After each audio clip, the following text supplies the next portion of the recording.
আসসালামু আলাইকুম রহমতুল্লাহি ওয়া বারাকাতুহু। মাহবুব ট্যুর প্ল্যানের পক্ষ থেকে আপনাদেরকে জানাই অসংখ্য ধন্যবাদ। আজকে আপনাদের এমন একজন মানুষের সাথে পরিচয় করে দেব, বা এমন একজন কৃষককে পরিচয় করে দেব আপনাদের মাঝে, যে মানুষটা সারা জীবন শুধু পরিশ্রম করে গেছে, কষ্ট করে গেছে একটু সুখের জন্য।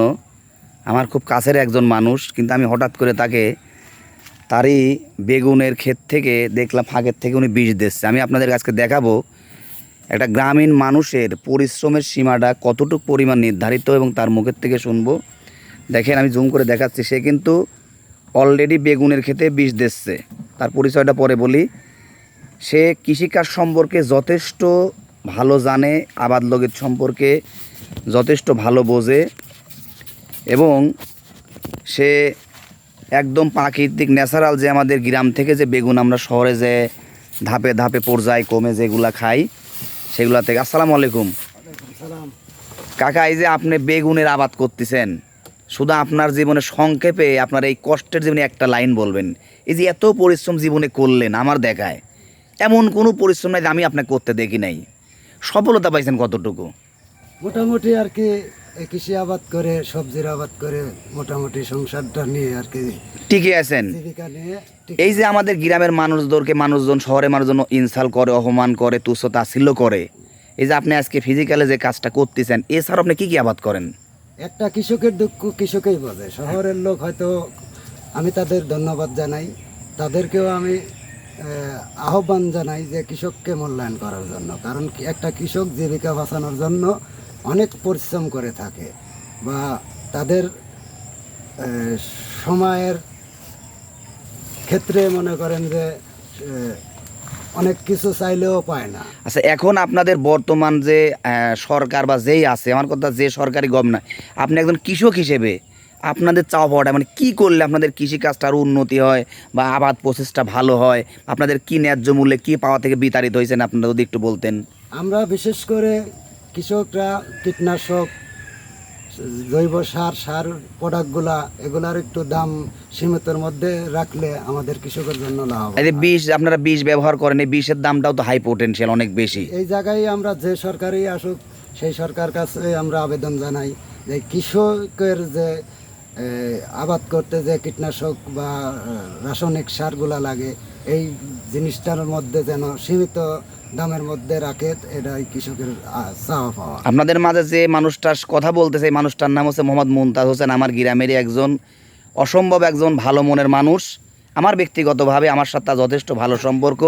সে কথাটা বললো, আমি ভিডিওটা করলাম এই জন্যই, জীবনে একটা কৃষক কতটুকু পরিশ্রম করে, যে তার জমিটা, এবং সে সারা জীবনে আমি দেখে আসছি অনেক আবাদ লোকেদের সাথে তার সম্পৃক্ততা বেশি। যে আপনাদের কোভিড সিজন আছে, এই কোভিড সিজনে যদি একটু পরিশ্রম বলতে, কী পরিশ্রম করলে বা কতটুকু মানুষ লাভবান হতে পারে?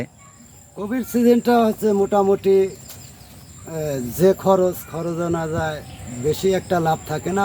জীবিকা বাঁচানোর জন্য না করলেই নয়, এখন করতে বাধ্য। মানে আপনার মূল যে বক্তব্যটা, যে সরকারি আসুক সার বীজ থেকে শুরু করে কীটনাশকের পর একটু যদি শীতলতা বজায় রাখে, তাহলে আমরা হয়তো বাঁচতে পারবো। কাকাকে অসংখ্য ধন্যবাদ। কাকার এই যে আপনাদের কাকার যে জমির যে বেগুন আপনাদেরকে দেখাচ্ছে, আমাদের এলাকায় সবজির জন্য সারা জীবনে বিখ্যাত। এই দেখেন, একদম পিওর বেগুন।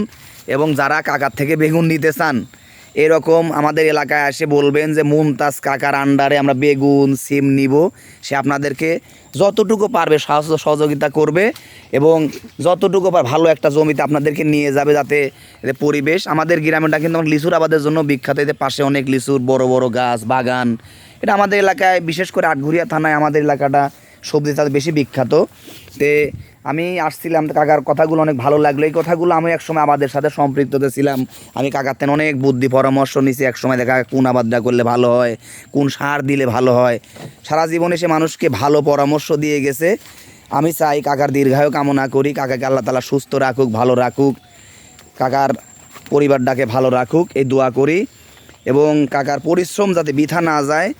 এবং আমার একটা ব্যক্তিগত মতামত, যেহেতু আমরা কৃষক ঘরের সন্তান, গ্রামীণ পরিবেশের সন্তান, এই কৃষকের ন্যায্য মূল্য, দাম, সার বীজটা যদি যে সরকারি যে গভর্নমেন্টই আসুক, যদি একটু শিথিলও করে, একটু ভালো করে, আমার মনে হয় এরা হয়তো একটু স্বাভাবিক জীবনযাপন করতে পারবে। এটা হচ্ছে একটা বেগুনের ক্ষেতের ভিডিও, একজন কৃষকের সাক্ষাৎকার আমি আপনাদেরকে দেখালাম।